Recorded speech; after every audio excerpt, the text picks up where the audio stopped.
যাই হোক, আমাদের দলের ভাইস চেয়ারম্যান জনাব তারেক রহমান অনেক দিন পর সে নিজ মুখে স্বীকার করছে সেও একজন প্রবাসী। প্রবাসীদের দুঃখ কিছু ভাগ নিতে চায়। ধন্যবাদ জনাব তারেক রহমানকে। যদিও তার দলের কিছু আমলা কামলা আছে, প্রবাসীদের বিপক্ষে অনেক কথা কইছে, সমস্যা নাই। দলের লিডার যিনি, দেশ নায়ক যিনি, তিনি প্রবাসী স্বীকার করছে, আমরা দুঃখ নাই, ধন্যবাদ জানাই। বর্তমান উপদেষ্টা, প্রধান উপদেষ্টা, সেও প্রবাসীদের পক্ষে কথা বলছে, তাকেও ধন্যবাদ জানাই। বাংলাদেশের শীর্ষস্থানীয় আর একটা দল, বহুদিনের পুরান একটা দল বাংলাদেশ জামাতে ইসলাম, তারা প্রবাসীদের পক্ষেই কথা বলছে। কিন্তু বাংলাদেশ আওয়ামী লীগের মুখে, আওয়ামী লীগের তো এখন প্রধানমন্ত্রী সহ যত এমপি মন্ত্রী আছে সবাই এখন প্রবাসী। তাদের মুখে আজ পর্যন্ত কোনো দিন প্রবাসীদের দুর্নাম ছাড়া, বদনাম ছাড়া কিচ্ছুই শুনতারলাম না। এখন তারা সবাই প্রবাসী, এখনো বুঝতে পারতেছে না প্রবাসীদের কি কষ্ট।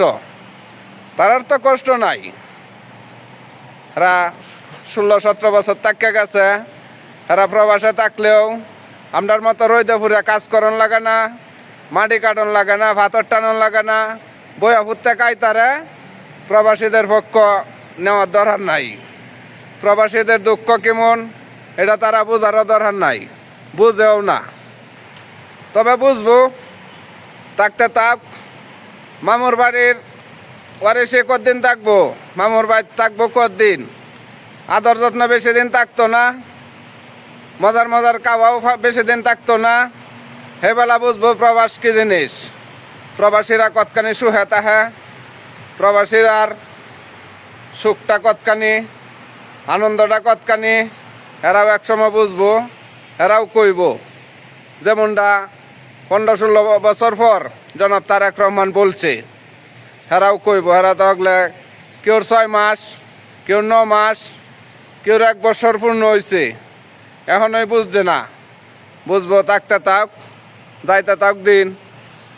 ব্যাংক ব্যালেন্স যা লয়ে গেছে ওর দিন খাইব আর ঘুমাইব, আর 1-2 দিন পরে পরে ক্যামেরার সামনে আয়া কইব বাংলাদেশ আয়া হত্যাছি, আমরাই ক্ষমতাত আছি, ফুট করে আয়া বইয়া পারবাম।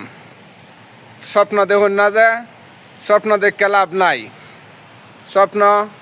সব স্বপ্ন কিন্তু সত্যি হয় না।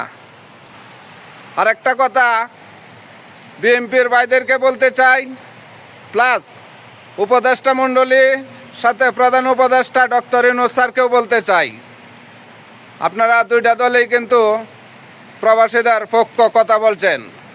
প্রবাসীদের দুঃখটা বোঝার মতো ক্ষমতা আপনাদের আছে।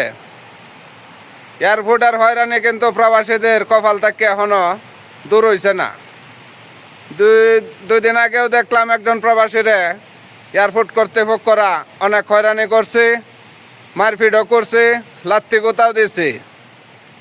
এটা আপনারা এখনো বন্ধ করতে পারলেন না। এয়ারপোর্টে অনেক ক্যামেরা লাগানো আছে, আমরা প্রবাসীরা চাইব ক্যামেরা দেখেন, কারা হয়রানি করছে, নির্যাতন করছে প্রবাসীরা, তারা দৌড়িয়া কঠিন শাস্তি দেন। পরবর্তী প্রজন্ম যাতে শিক্ষা নেয় প্রবাসীরার সাথে কেমনে ব্যবহার করব, কি আচরণ করব, প্রবাসীরা এয়ারপোর্ট গেলে কেমনে এয়ারপোর্ট পার হইব, এটা যাতে বুঝতে পারে। আর না হইলে এটারে দৌড়িয়া বিমানে তুললিয়া বিদেশ পাঠায় দিন, যে কোনো দেশও পাঠায় দিন। দেহ অন্যান্য দেশ এয়ারপোর্টও প্রবাসীরার কি আদর, কি যতন, কোনো হয়রানি নাই, কোনো নির্যাতন নাই। আমরা বাংলাদেশের প্রবাসীরার এত নির্যাতন হইব কারে? বাংলাদেশি মানুষ, বাংলাদেশের এয়ারপোর্ট কেন নির্যাতন হইব? আমরা প্রবাসীদের পক্ষ থেকে একটাই দাবি, এয়ারপোর্টের নির্যাতন প্রবাসীদের সহ্য করার মতো না। প্রবাসে থাকতে এরা মামুর বাড়ির বেড়ানি বেড়া না, কষ্ট হরিয়া দেশ যা। এয়ারপোর্টও আপনারা লাত্তি গুতা খাওয়ার লাগবে না, আপনারা নির্যাতন সহ্য করার লাগে না। ধন্যবাদ।